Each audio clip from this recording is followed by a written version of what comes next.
What's going on, guys? Back again with another The Scene Snobs Reviews, and we're talking about Eddington, the new movie by Ari Aster, starring Joaquin Phoenix, Pedro Pascal, Austin Butler, Emma Stone, and so many more. This is a movie that is trying to give you an absurdist satire look into the dark world of what happened during isolation and the lockdown of a pandemic-era America. We see Joe Cross, played by Joaquin Phoenix, who is the town sheriff, grow increasingly enraged more and more by all the information that he is gathering through his life, and it's coming at him hard. And he does not know how to deal with it. He's ineffectual at his job, he's ineffectual in his marriage, and ineffectual pretty much everywhere it counts. Pedro Pascal, he is this good-looking, smarmy, very charismatic mayor that steps in, and he is complete opposite of what Joe is, and they know that they cannot stand each other. They go after each other about everything, every policy, which Pedro Pascal's mayor is definitely enforcing, and Joaquin Phoenix's sheriff is standing against. Mask mandates, how to deal with COVID in general, Black Lives Matter. There's a giant data center being brought into this that talks about how tech progress seems to show up in middle America and really kind of create an upheaval. This movie is just boring all the way throughout. It is 2.5 hours of everything crammed in there that happened within May 2020 that we can actually talk about. It shows how it enraged people. It shows how it created false heroes,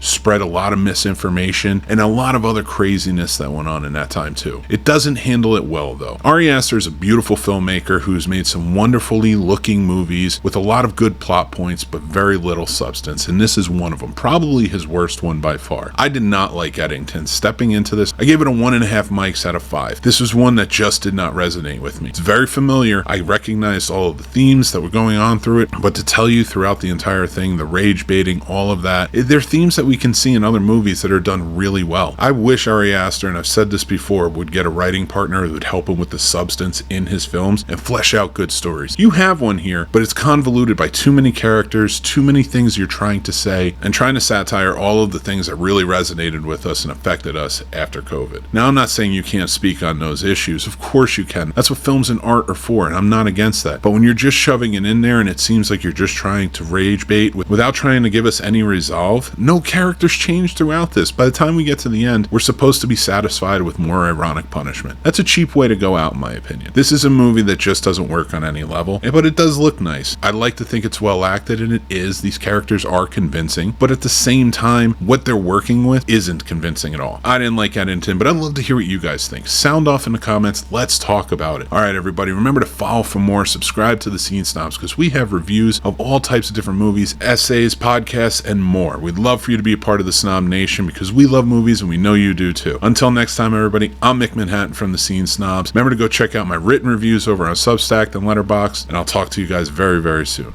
Take care.